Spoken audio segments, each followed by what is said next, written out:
Bonjour à tous, bienvenue à l'Église biblique baptiste de l'Outaouais. Comme vous pouvez bien voir, notre pasteur n'est pas là, il est décédé, mais nous voulons quand même vous accueillir et vous dire bienvenue en compagnie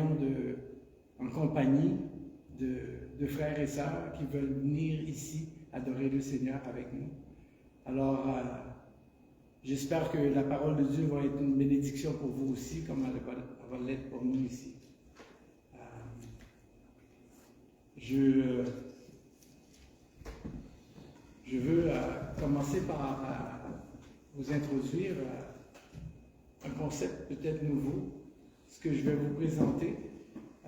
Je pense que dans le monde entier, je pense que même des personnes qui ne connaissent pas le Seigneur connaissent le psaume 23.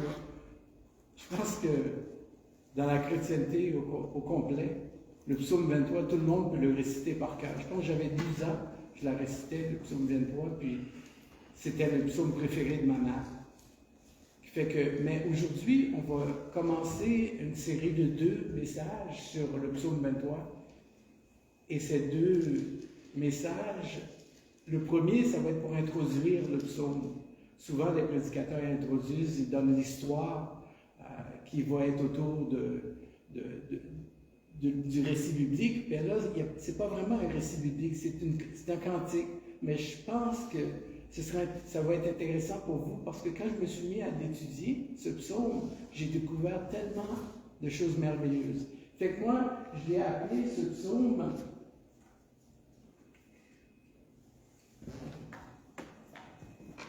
le psaume d'une brebis. Pourquoi? Parce que quand on lit ce psaume, on a l'impression que c'est la brebis qui s'exprime. OK? Cantique de David. C'est un cantique aussi, c'est une chanson. L'Éternel est mon berger, je ne manquerai de rien. C'est la brebis qui dit ça. Grâce à lui, je me repose dans des prairies verdoyantes.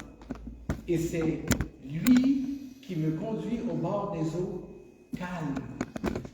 Il me revigore et, pour l'honneur de son nom, il me conduit sur le droit chemin. Même quand je marcherai dans la vallée de l'ombre de la mort, je ne craindrai aucun mal, car tu es avec moi, ton bâton me protège et ta houlette qui me console.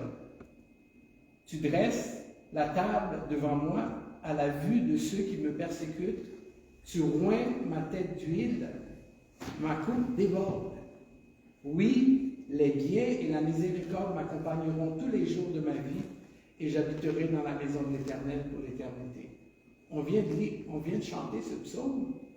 Vous allez trouver ça bizarre parce que personne ne doit reconnaître vraiment la version que je lis, parce que j'ai pris 3 versions différentes. Quand je l'ai étudié dans 3 versions différentes. J'ai comme synchronisé. J'ai pris, vous allez dire ce qui fait mon affaire, mais j'ai pris ce que je pense que peut nous motiver à aimer le Seigneur comme notre berger. Fait qu'on va demander au Seigneur de bénir sa parole dans nos cœurs, puis je vais commencer à vous partager ce que le Seigneur m'a mis à cœur. Seigneur Jésus, on vient devant toi après avoir lu ta parole. On vient devant toi, Seigneur, parce qu'on dépend de toi. Nous sommes vraiment des brebis qui dépendent de son berger. Seigneur, parle à nos cœurs par ton esprit. Revigore-nous. Donne-nous, Seigneur, de t'aimer plus que toute autre chose. Seigneur, on est devant toi, on s'attend à toi. On te demande ça pour ta gloire, Seigneur. Amen. Alors, si vous imaginez un instant que Dieu veut vous comparer à un animal, quel animal vous allez choisir? Un lion? Un cheval fort? Un taureau? Ou même un aigle qui survole? Mais non, Dieu, c'est pas comme ça qu'il nous décrit. Dieu nous décrit comme une brebis. Dieu ne nous a pas appelés des lions, il nous a appelés des brebis. C'est quoi une brebis? Une brebis, beaucoup de monde disent qu'ils sont stupides, mais c'est pas vrai. C'est pas vrai. Désenchanté de ça, je vais vous prouver à la fin de ce message que la brebis, c'est un animal fragile, c'est un animal naïf, c'est un animal facilement effrayé, c'est un animal incapable de se défendre, incapable de se guider. Il est incapable même de survivre tout seul. Et pourtant, c'est cet animal-là que Dieu a choisi pour décrire son peuple, une brebis.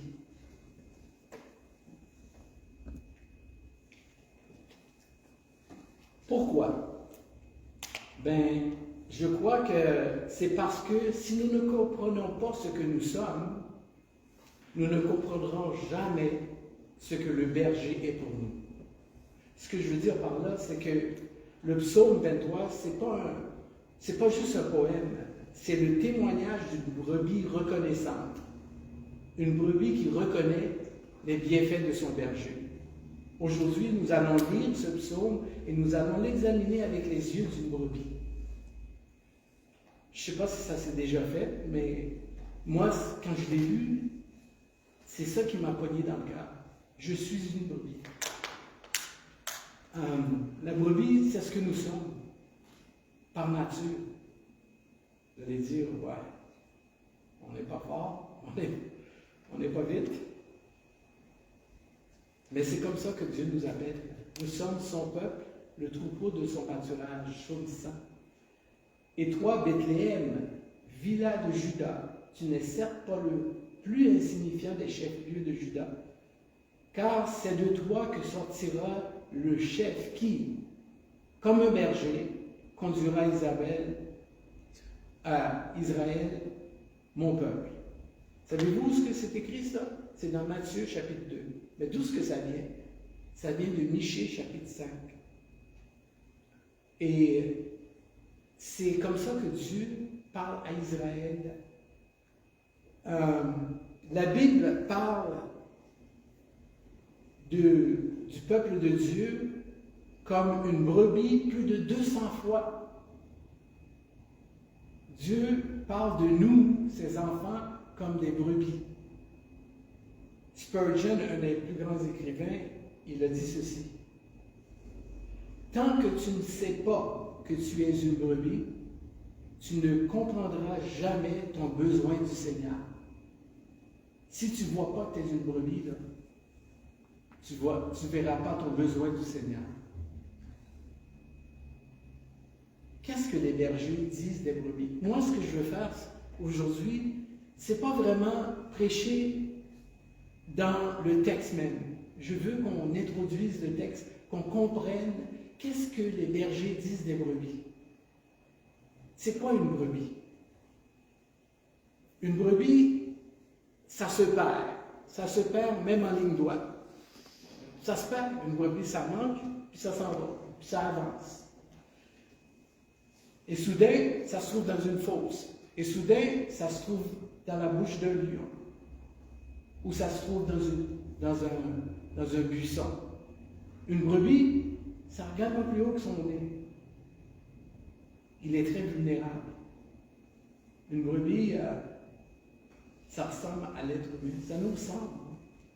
Si vous vous avouez, vous réalisez qu'on s'égare souvent, pas par rébellion, c'est pas parce qu'on est rebelle, c'est pas parce qu'on est distrait. On est distrait comme la brebis. On fait notre petite affaire, on mange notre gazon dans la vie, puis Dieu ne nous a jamais appelés des lions. Pour que nous sachions que nous avons besoin de lui, le bon berger. Regardez qu'est-ce qui est écrit. Je veux que vous réalisez, ça c'est écrit 500 ans après le roi David. Ok? Ézéchiel écrit à peu près 500 ans après le roi David. Il écrit ceci. Mon serviteur David sera leur roi. C'est Ézéchiel qui dit ça. Il sera l'unique berger pour eux tous. On demande c'est qui eux tous? Ben, ça doit être tous les brebis du Seigneur, que ce soit l'Église, que ce soit Israël. Ils vivront selon mes commandements et obéiront à mes lois pour les appliquer. 500 ans après le roi David, Ézéchiel il dit ça à propos de David. Autrement dit, on a un goût du futur que David va être un régent du Seigneur Jésus qui va gouverner sur toute la terre, il va être notre berger. Nous étions tous errants comme des brebis. Chacun suivait sa propre voie, et l'Éternel a fait retomber sur lui l'iniquité de nous tous. C'est vrai qu'on marche dans la vie en ligne droite, des fois. Puis, on n'est pas rebelle, mais on est distrait. Une brebis, ça panique et ça se paralyse. Je veux savoir ici combien ont déjà élevé des brebis. Est-ce qu'il y en a qui ont déjà élevé des brebis? Ben, je fais bien de faire cette introduction-là. Une brebis qui se paralyse, comment on appelle ça? Savez-vous qu'il y a un terme pour ça? On appelle ça la brebis castée. Quand ils disent une brebis castée, c'est une brebis qui tombe sur le dos, puis oublie ça. Il ne peut plus se relever. Il est fait pour la mort si son berger ne vient pas le relever. Il va mourir. Il va mourir sur le dos. Vous savez, ça me fait penser un peu à nous. Hein? La brebis, là, sans Dieu, là, des fois, certaines situations nous renversent sur le dos, complètement. Si ce n'était pas de Dieu, sans notre berger, certaines chutes deviendraient fatales. Mais grâce à Dieu, nous sommes protégés. Regardez, je vais lire ce verset-là, mais acceptez un petit peu que je bifurque. Là. Le psaume 37 nous dit « Lorsque la conduite d'une brebis lui plaît, j'ai changé le mot, c'est quelqu'un, l'Éternel lui donne d'affermir sa marche dans la vie. Il peut trébucher, mais il ne s'écroule pas. L'Éternel le tient par la main. L'Éternel tient ses brebis. Ce n'est pas ses brebis qui le tiennent, c'est Dieu qui nous tient dans ses mains. La brebis castée, là, c'est nous. Et si Dieu ne venait pas nous relever à chaque fois, là, on serait bien malheureux. La brebis castée, c'est une brebis qui facilement suit son chemin et va souvent vers la mort. La brebis, il y a des bergers qui nous racontent ça. Qu'une de ces brebis a sauté dans le ravin, puis les autres ont suivi. 400 autres ont suivi. Puis les 1000 autres ont suivi, ils ne sont pas morts parce qu'ils ont fait, les 400 premiers, ils ont fait un coussin pour les autres. J'ai trouvé ça vraiment ahurissant. Quand j'ai lu ça, j'ai dit, waouh, ça nous ressemble. L'humain suit les foules. On suit tout le monde. Même si ça nous met le ravin. On suit pas le bon berger. On suit les foules. Mais même quand elle court vers le ravin. Est-ce que vous vous avez rappelé de l'histoire de Jim Jones? Est-ce que vous vous avez rappelé de cet homme-là qui a fait que toute son Église ont bu un poison en son honneur et ont suivi le mauvais berger? Qui suis-tu dans cette mêlée? Aujourd'hui, c'est qui tu suis? C'est qui a vraiment ton attention? Vers qui tu es absorbé? Est-ce que c'est Elon Musk? Est-ce que c'est Céline Dion? Est-ce que c'est Poutine? Est-ce que c'est un des grands de ce monde? Attention. Luc, chapitre 16, verset 13, nous dit ceci. Aucun serviteur ne peut être en même temps au service de 2 maîtres. En effet, ou bien il détestera l'un et il aimera l'autre, ou bien il sera dévoué au premier et méprisera l'autre. Tu ne peux pas suivre 2 maîtres. C'est qui tu suis dans ta vie? Qui vraiment tu suis dans tes aspirations? Tu as se poser la question. Je vais essayer de vous jouer cette vidéo. Je veux que vous voyez ce que j'ai vu. Et j'espère qu'on a Internet.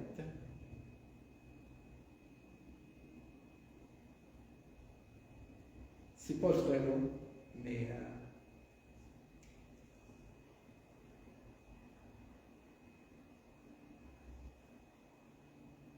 c'est pas une vidéo qui est très longue, mais écoutez la vidéo.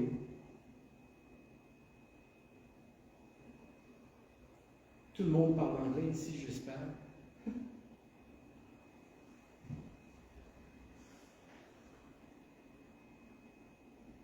Bon, c'est là, mais ça s'en vient.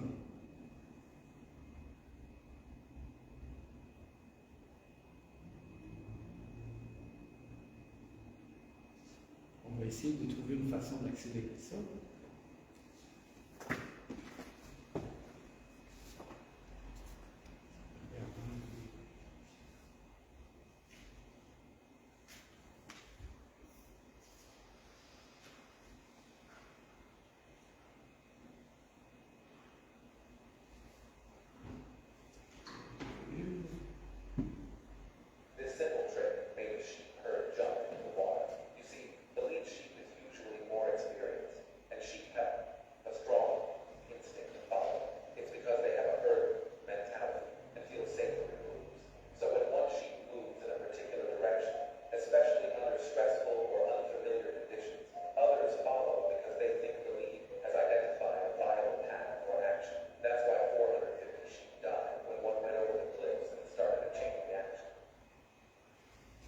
C'était pas très long, mais l'idée ici que je veux transmettre, c'est que les brebis ont une mentalité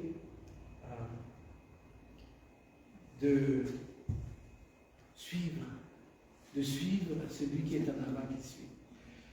Moi, je trouve que c'est important de comprendre que puisque nous sommes des brebis et que nous suivons, nous devons choisir le bon leader.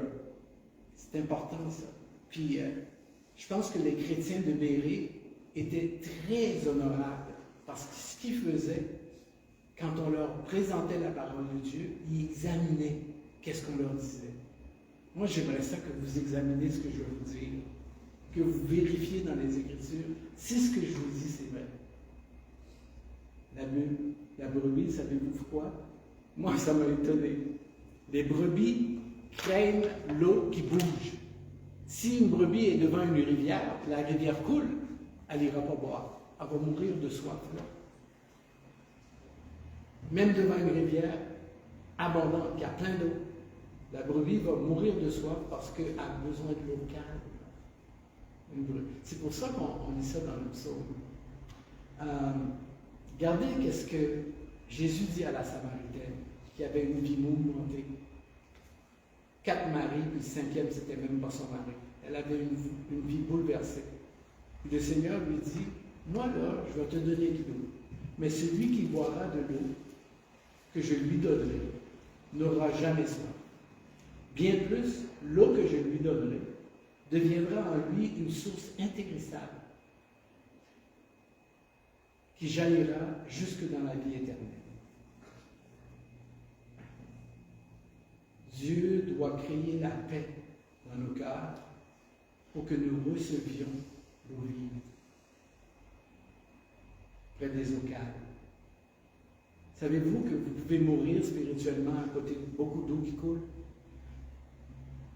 Je pense que si le cœur n'est pas en paix, même si tu as une source spirituelle à côté de toi, tu peux mourir de soif. Combien de personnes ont rentré dans un motel ou un hôtel dans les décennies passées? Des millions.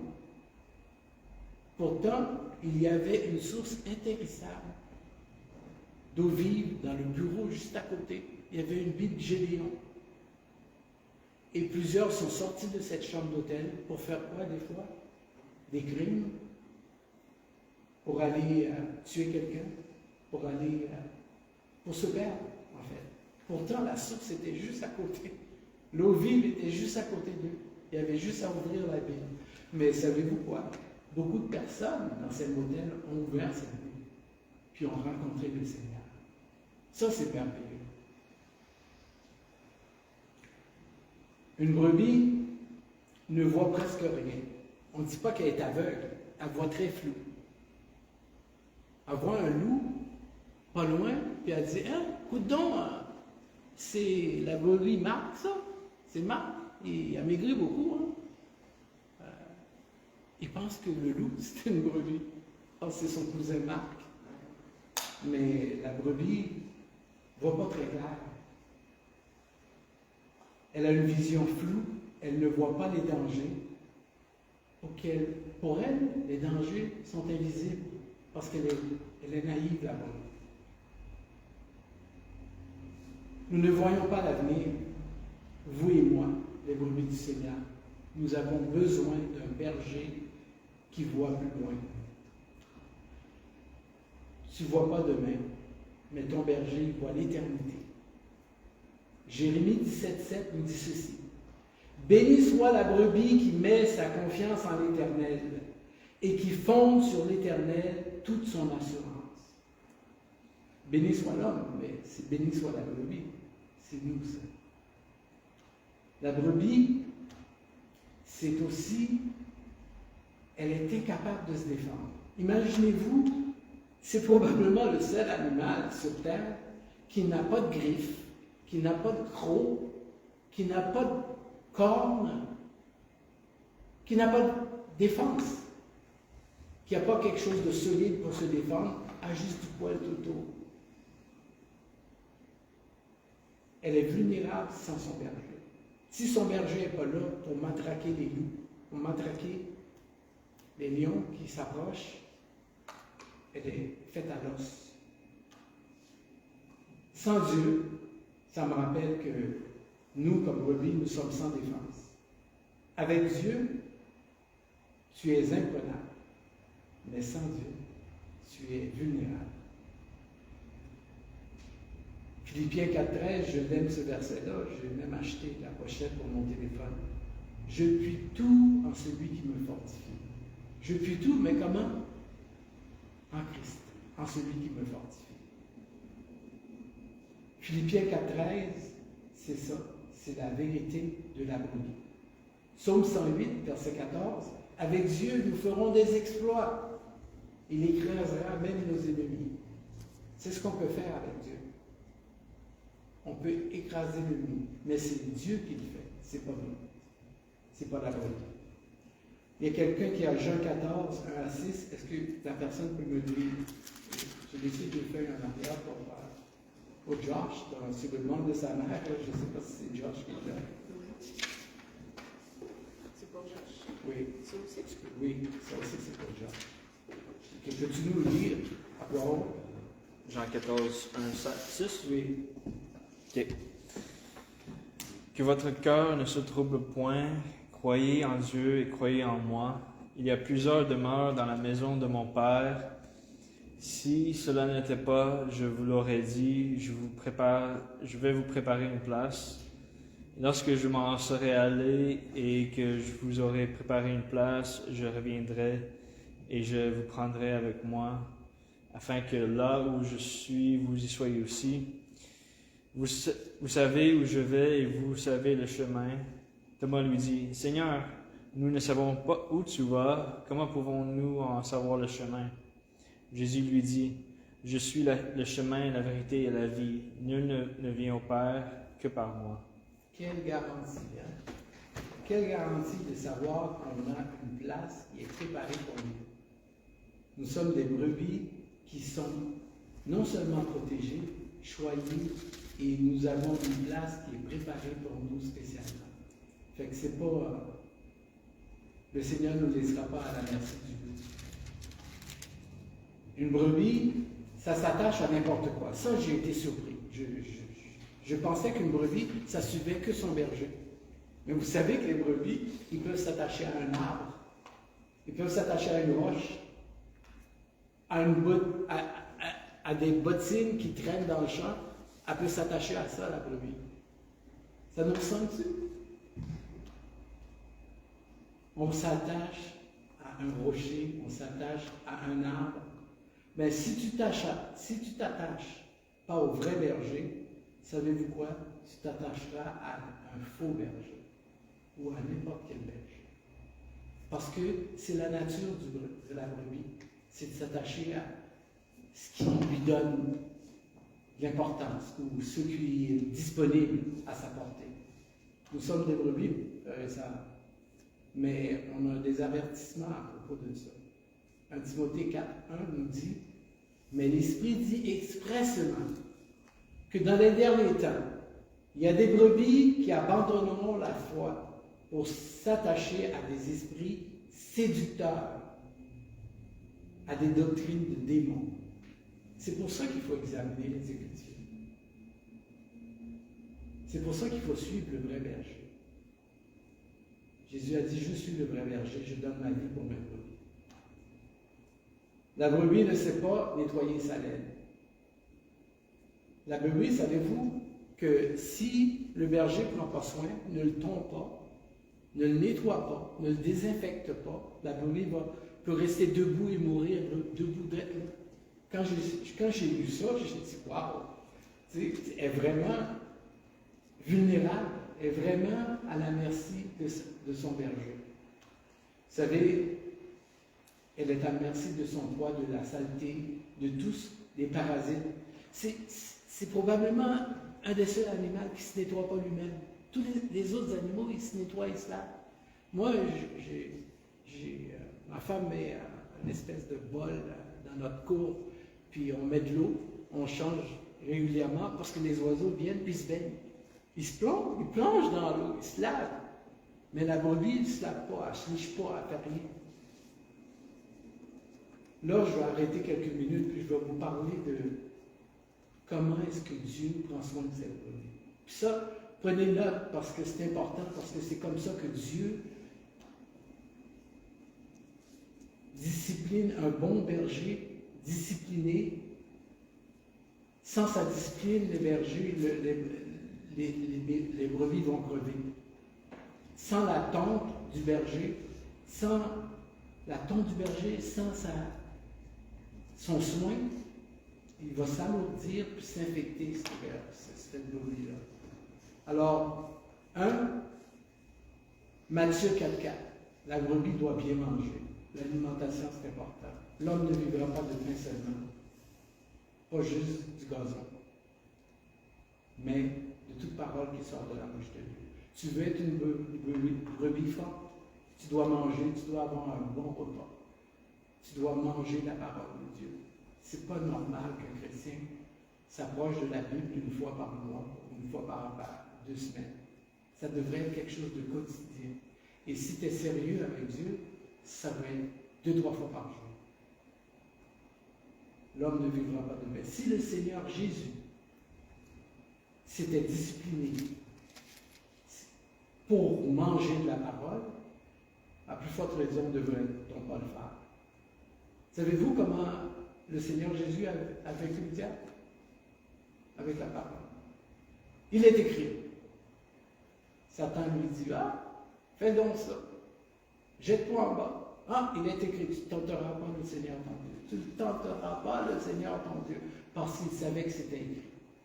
Le Seigneur Jésus, presque toute sa vie, il disait aux autres, aux pharisiens, mais vous ne comprenez pas l'Écriture, vous êtes dans l'erreur parce que vous ne comprenez pas les Écritures. C'est pour ça que les pharisiens étaient à côté. Ils ne comprenaient pas la parole de Dieu. Moi, le verset qui me fait le plus réfléchir, c'est dans Amos 8:11. Le Seigneur dit, je répandrai une famine, non pas de pain, pas une famine de pain, mais d'entendre les paroles de l'Éternel. Le peuple de Dieu mourra spirituellement faute de la parole. Mon peuple meurt parce qu'ils ne me connaissent pas. Ils ne connaissent pas la parole de Dieu. Vous voulez être des brebis, enfants? Mettez votre diète au pas avec la parole de Dieu. Sans la parole, l'homme dépérit. Je n'ai pas fini. La brebis ne peut pas nettoyer sa laine, puis elle est à la merci son poids, tout ce qui rôde autour. Mais 1 Pierre 2 nous dit, désirez le lait spirituel et pur. Pierre compare la parole de Dieu au lait indispensable pour qu'un bébé, un nouveau-né, puisse se nourrir. Vous savez, la plupart d'entre nous, au Québec, nous ne sommes pas des chrétiens il y a des décennies. On ne vit pas avec la chrétienté depuis longtemps. On a besoin de la parole de Dieu pour une croissance et une vie spirituelle. On a besoin de s'approfondir dans la parole de Dieu. Jean 17, dans sa prière sacerdotale, dans sa prière que le Seigneur a faite pour nous, ses brebis, il dit ceci: sanctifie-les par ta vérité. La parole est la vérité. C'est-à-dire, notre purification, notre sanctification, ça se fait par la parole de Dieu. Tu veux grandir? Tu veux connaître davantage le Seigneur? Alors, nourris-toi de la parole. Parce que c'est ça qui va te sanctifier. Jean 15, 3 est clair là-dessus. Vous êtes déjà purs à cause de la parole que je vous ai annoncée. Mais Éphésiens dit, vous devez être lavés par l'eau de la parole. Prends un bon bain ce soir, spirituel. Lis la parole de Dieu. Lave-toi. Psaume 119, 9. Qu'est-ce qu'il dit le jeune homme? Comment le jeune homme rendra-t-il pur son sentier? En se dirigeant par ta parole. Je serre ta parole. Oh, je serre ta parole dans mon cœur. Pourquoi? Pour ne pas pécher contre toi. Ça veut dire que la parole a un effet de non seulement de sanctification, mais de purification. Ça me lave. Il y a quelqu'un qui a 1 Jean 3, 2 et 3. Est-ce que la personne peut le lire pour moi?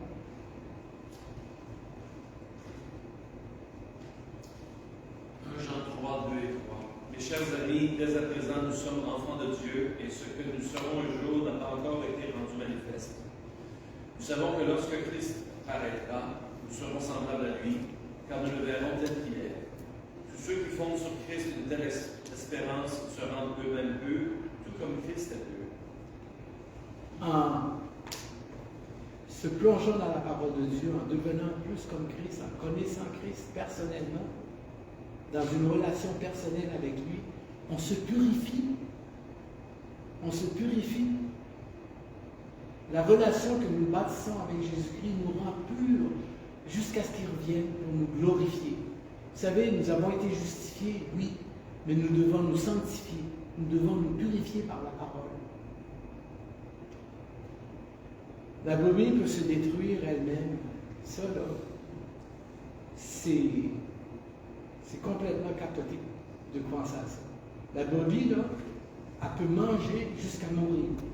Autrement dit, elle reste là à bout, puis elle va finir par mourir parce qu'elle mange trop. Il faut que son berger l'empêche de manger trop. Vous savez, sans limite, l'homme livré à lui-même, l'homme devient son propre prédateur.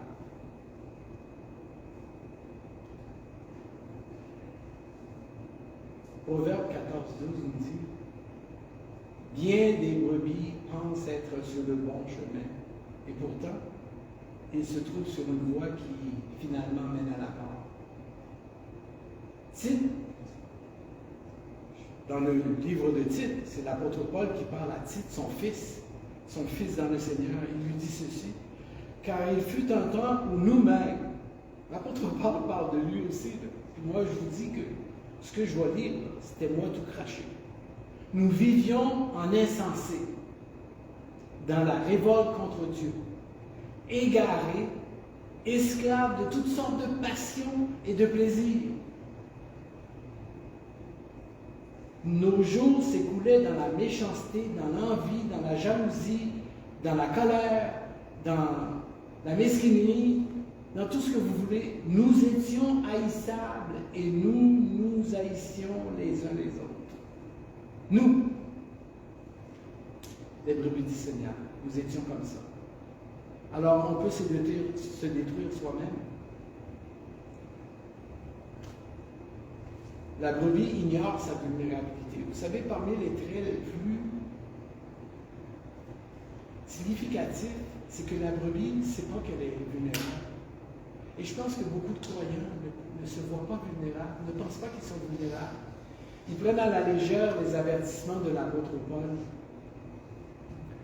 Elles croient que tout va bien, que jusqu'à tomber dans une fosse, jusqu'à se prendre devant le loup.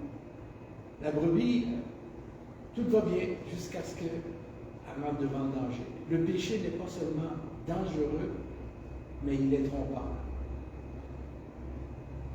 Proverbe 28 nous dit, qui se fie à ses propres pensées, la brebis qui se fie à ses propres pensées, n'est qu'un insensé. Mais celui ou la brebis qui suit la voie de la sagesse échappera au danger. Nous avons besoin de suivre le Seigneur. C'est lui le bon berger. Après avoir vu tout ça, toutes les caractéristiques de la brebis qui nous ressemblent, si vous l'avouez, moi je me l'avoue en tout cas, je ressemble à la brebis. Je me sens vulnérable des fois. On n'oublie pas ce que Spurgeon a dit. Tout autant que tu ne sais pas que tu es une brebis, tu ne peux pas profiter du berger. Regardons maintenant ce que le berger est pour nous. La grandeur du berger, savez-vous, se révèle dans la faiblesse de la brebis. Réjouissez-vous que vous êtes faibles, que vous êtes des brebis de Dieu, parce que vous pouvez vous confier en l'Éternel. 2 Corinthiens 12. Voilà des versets que j'aime. Je trouve ainsi ma joie dans la faiblesse. L'apôtre Paul nous dit. Les insultes, la détresse, les persécutions, les angoisses que j'endure pour Christ. Il dit, c'est lorsque je suis faible que je suis réellement fort. C'est quand je suis faible, c'est quand je suis une vraie brebis que je peux me confier dans ses mains. Nous étions tous errants, tous pareils à des brebis. Chacun de nous allait dans notre propre chemin. L'Éternel a fait retomber sur lui les fautes de nous tous. Il était maltraité, il était humilié, il n'a pas dit un mot. Semblable à un agneau mené à l'abattoir, tout comme la brebis muette devant ceux qui l'attendent, il n'a pas dit un mot. Il a été arraché de la vie avec violence, suivi d'un jugement. Savez-vous qui l'a jugé? C'est nous. Il est devenu une brebis pour s'identifier à nous. Il a pris tous nos péchés. Lui qui n'avait jamais péché, qui n'avait jamais commis de péché, il est devenu péché pour nous. Il a été notre brebis immolée à notre place pour que nous soyons appelés enfants de Dieu. Alors, je vais vous faire regarder cette dernière vidéo avant de conclure, parce que ça va faire partie de ma conclusion. Regardons l'attitude des brebis quand ils sont ensemble, face au danger. Nous allons voir que la brebis a une drôle d'attitude quand elle fait face à des dangers. Et je pense que nous devrions faire comme eux.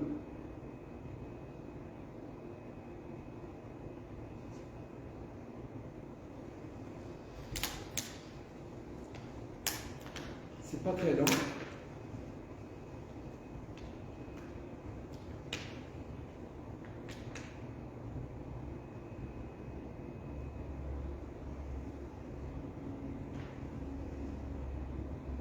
La vidéo est en boucle. Je vais la laisser jouer 2 fois pour que vous voyez ce que je veux vous transmettre comme idée sur les brebis.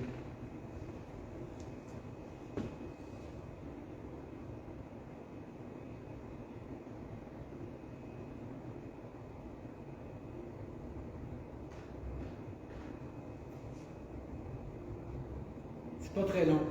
Mais regardez qu'est-ce que les brebis ils font quand ils voient le danger approcher.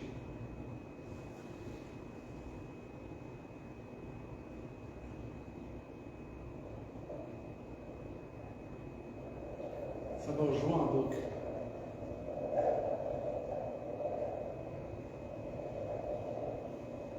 Regardez, les brebis sont calmes. Ils sentent le danger arriver. Ils ne sont pas stupides. Ils ont comme un instinct, ils savent. Ils se remettent tous ensemble dans un coin pour se protéger l'un l'autre. Les brebis ne sont pas stupides. Les brebis ont un instinct de survie. Et comment est-ce qu'ils ont survécu cet ouragan? En se blottissant ensemble. Ce que je veux amener comme conclusion, c'est que le Seigneur nous dit dans la parole, n'abandonnez pas votre assemblée, comme c'est l'habitude de certains. Respectez-vous les uns les autres. Revêtez-vous d'amour les uns pour les autres. Regroupez-vous les uns avec les autres. D'autant plus que nous voyons les temps achevés, arriver vers on est proche de la fin. On devrait de plus en plus se rencontrer régulièrement pour s'exciter à l'amour, l'apôtre Paul dit, pour s'encourager, pour s'édifier, pour se motiver. On devrait prendre non seulement l'étude de la parole au sérieux, mais la communion fraternelle au sérieux. Notre rencontre à l'Église au sérieux. On devrait prendre ça au sérieux. Comme les brebis. Se protéger les uns les autres. S'encourager. Se dire comment notre semaine a passé. Comment est-ce que le Seigneur peut nous bénir. Comment le Seigneur nous a bénis. Comment le Seigneur nous a protégés du danger. On a besoin de communier ensemble. Et l'apôtre Paul nous dit 2 remèdes. Je ne sais pas c'est qui a Colossiens, versets 1 à 3. On va lire Colossiens, puis après, je vais en parler un peu, puis on va terminer avec un peu. Colossiens 1 à 3. C'est Colossiens 3, 9 à 11. Non, Colossiens, il y a 12 à 14. Moi, j'ai 12 à 14. Tu as 12 à 14. 3, 12, 14. OK. Y a-t-il d'autres qui ont. J'ai 5 à 8. 5 à 8. OK, on va commencer par 5 à 8. 5 à 8. Oui. Colossiens 3, 5 à 8. Faites donc mourir ce qui est dans vos membres, et terrestre, la débauche, l'impurité, les passions, les mauvais désirs et la cupidité, qui est une idolâtrie. C'est à cause de ces choses que la colère de Dieu vient sur les fils de la rébellion.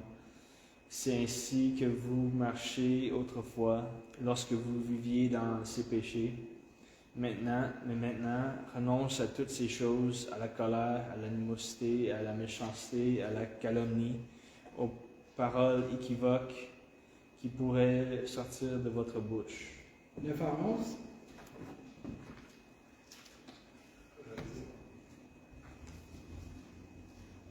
Colossiens 3, 9 à 11.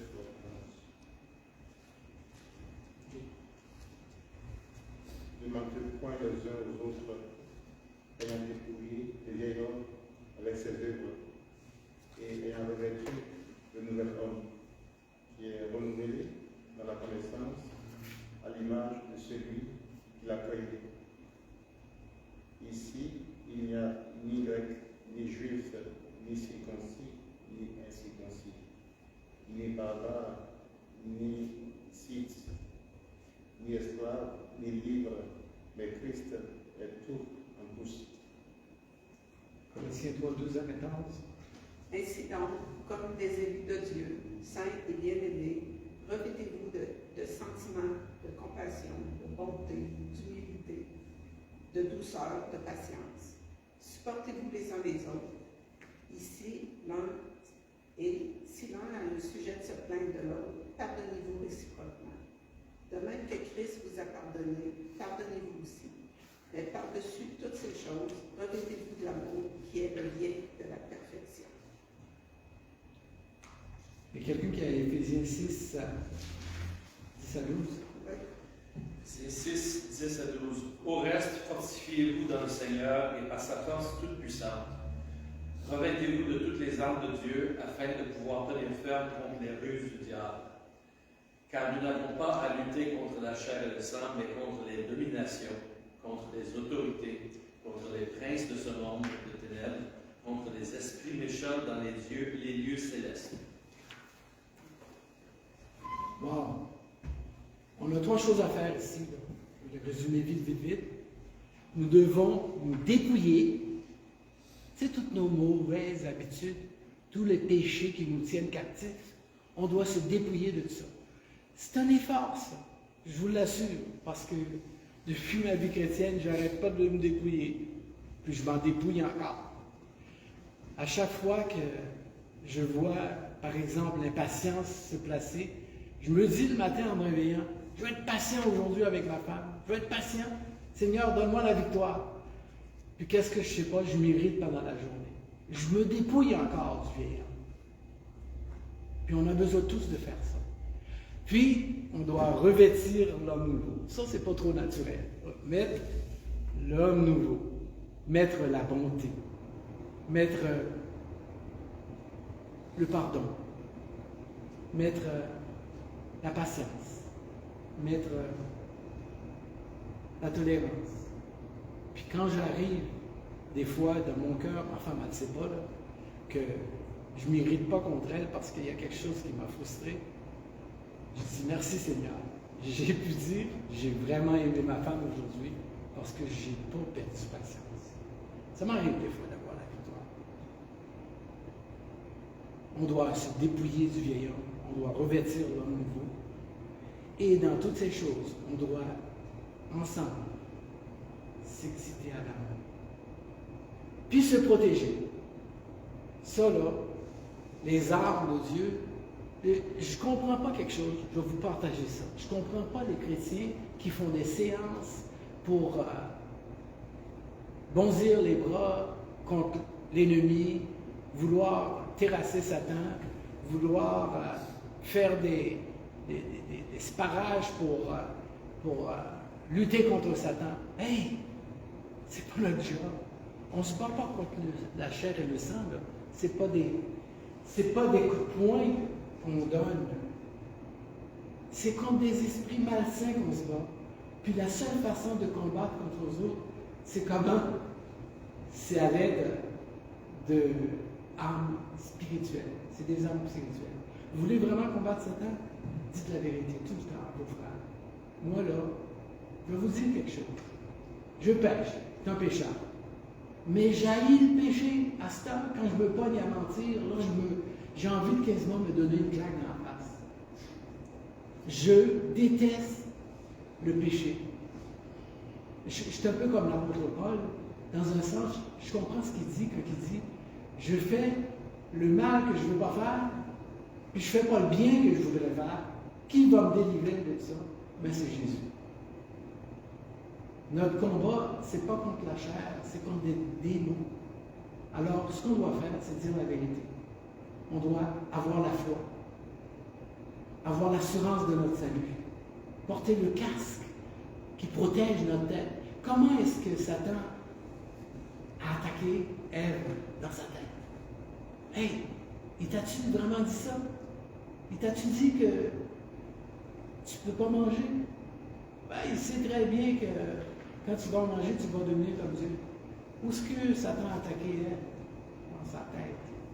Protégez votre tête avec l'assurance de votre salut. Le Seigneur a dit, vous êtes sauvés, mais croyez le Seigneur Jésus. Et marchez avec lui. N'écoutez pas d'autre chose. Vous savez que les armes qui s'allument, les armes de Dieu, il n'y a aucune arme qui est vraiment offensive à part une. C'est la Bible. On revient à la parole de Dieu. C'est la seule avec laquelle tu peux terrasser de lui. La minute que tu connais la parole, il ne peut pas te mentir. Non, il est écrit. Non, il est écrit, je ne ferai pas ça. Il est écrit que l'homme ne vivra pas juste de pain, pas de gourmandise. L'homme ne vit pas d'argent. J'ai pas besoin d'argent. J'ai pas besoin de courir après l'argent.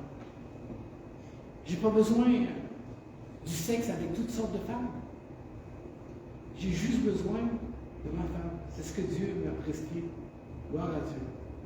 Quand on fait ça, là, on réalise comment on est béni quand on marche avec Dieu. On peut éteindre les flammes avec notre bouclier parce qu'on croit Dieu. Est-ce que vous croyez Dieu? Est-ce que vous êtes des brebis de l'Éternel? C'est ça la question. Prions. Seigneur Dieu, on veut te remercier pour ta parole parce que ta parole, c'est la vérité. Puis c'est la vérité qui nous rend libres. Seigneur, tu dis que notre foi va grandir parce que nous allons nous plonger dans la parole. La foi vient de ce qu'on entend, et ce qu'on entend vient de la parole de Dieu. Seigneur, j'ai entendu dans mon cœur, tu me le dis encore une fois, que j'ai besoin de m'accrocher à ta parole, j'ai besoin de connaître ta parole, j'ai besoin de l'étudier, j'ai besoin de l'apprendre par cœur, j'ai besoin de la méditer. Merci Seigneur pour ce que tu nous as dit aujourd'hui à travers ta parole. Merci pour tous ceux qui sont ici cet après-midi, Seigneur, que ça puisse être un encouragement à lire la parole, à marcher avec le Seigneur, avec fierté. On n'oublie jamais, Seigneur, on ne se bat pas avec l'ennemi, on ne se bat pas avec lui. Lui, on le laisse faire, on suit le Seigneur. Merci Seigneur Jésus pour ton esprit qui nous guide, qui nous fortifie, qui nous protège. On te glorifie Seigneur pour tout ce que tu fais dans notre vie. Dans le nom de ton Fils qui est mort sur la croix pour nous. Amen.